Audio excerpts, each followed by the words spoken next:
Hi guys, welcome back to Sustain Daily Podcasts. Before we begin, I have a little announcement to make. This is going to be the last episode of this season.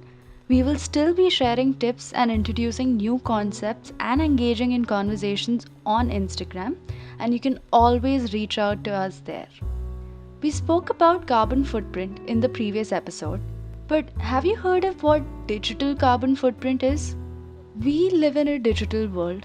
Right from working to engaging in leisure activities, we have come to rely on our electric devices and the internet for everything. Especially during these times, our reliance on the digital world has increased immensely. I know it's impossible to go analog, but let's take a minute to understand what goes on behind the scenes and to learn about corrective measures to help reduce our impact. So, what is a digital carbon footprint and what contributes to it? The contribution to the ever rising carbon emissions just by the use of internet is digital carbon footprint. Using the internet, whether to send across emails, scroll on social media platforms, stream music, watch movies, or even search on Google, are not activities that we would usually associate with having a major negative impact on the environment. And to an extent, that assumption is right. Individually, a person's usage of the internet is not as harmful for the environment. But if we zoom out a little, we will realize that all of us use the internet almost all the time. So, collectively, the internet is a major contributor to the carbon emissions. To give you some perspective, if the IT sector was a country, it would be the third largest consumer of electricity, only behind China and US. The reason most of us don't realize this is because there's a sense of invisibility around the inner workings of the web. The data on the internet is usually stored in huge data centers. It's like a physical storehouse or warehouse of everything that exists on the internet. Because there is so much information available on the web, imagine the kind of speed with which these systems work to retrieve specific data for us when we search for it. This ends up heating these computers and it becomes essential to cool these systems down externally, that is, with the air conditioning. So, electricity is not only required to keep these data centers running, but to also cool them down. Okay, but these data centers only store information. What about getting them to the end users? That requires networks. Basically, the extensive network of wire that you see on electrical poles all around your house. They also require receivers or routers. So, to sum it up, we utilize energy to 1. Keep the data centers running, 2. Power our devices which are used to access the data, 3. The network that gets us the data, and 4. The energy required to make these devices. So, what can we do to reduce our digital carbon footprint? Sending one email emits an average of 10 grams of carbon dioxide.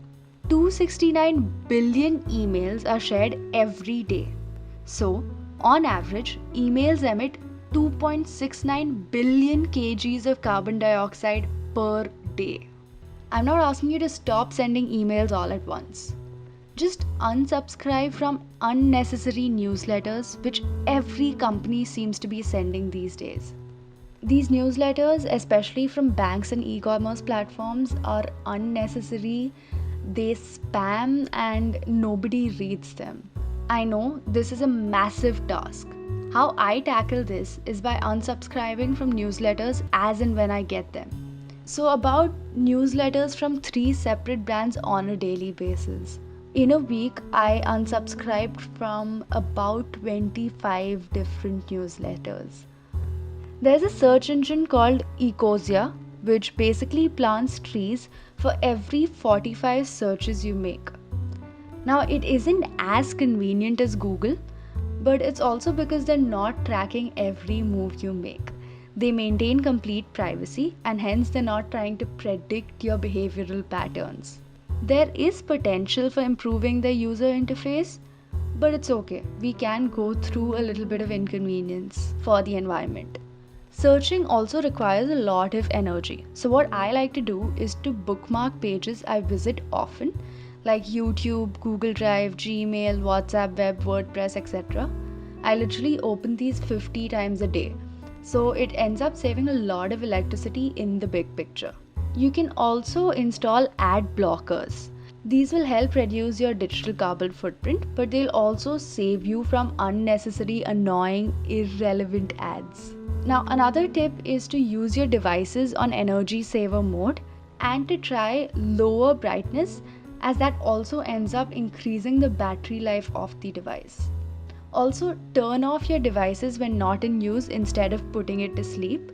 This will also ensure that your device gets enough rest and it increases its life. Another tip regarding electronics is to not change them often. It's okay to not be trendy and get the latest models of all of your devices. Try to use them till you can. It requires so much energy to make a new electronic device. Plus, till date, majority of the electronic devices are not disposed of properly, increasing the pollution caused by e-waste. Downloading requires less energy than streaming, but it also doesn't make sense for you to download every movie you watch, because you're probably only going to end up watching that once, unless it's Pretty Woman. So try to download your music, because I'm sure you listen to it on repeat till you start hating it. At least that's how it works for me. So let's go back in time and download our music instead of streaming it. Lastly, try to reduce your social media consumption. You don't need to know everything that's happening in everybody's life or to be online 24/7. This is also good for your eyes and your brain. So set some time off to be offline. On that note, I will bid adieu and I will go offline now. Be sure to follow us on Instagram at Sustain Daily. Take care and stay safe.